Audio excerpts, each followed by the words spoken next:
How to solve Bluetooth could not connect on your Windows 11. Hello everyone, and let's get started.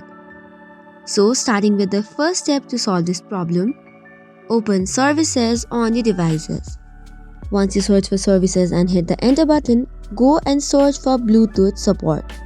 So the first one is Bluetooth Audio Gateway Service. Right click on it and go to its properties, choose the startup type as automatic and start the application service. Do the same for support service as well. Go to properties, select the startup type as automatic, click on start and then restart it again. This should probably fix the issue. If not, we have to move on to the next solution. So for that you can cross the services application and then you have to now go to the search bar. Next up, what you have to do is search for device manager.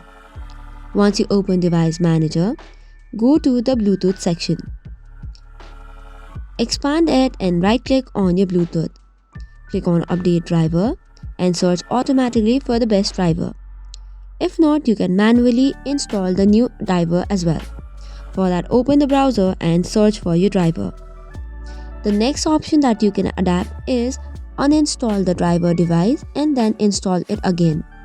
So to do so, you have to right click on the driver. Click on uninstall device.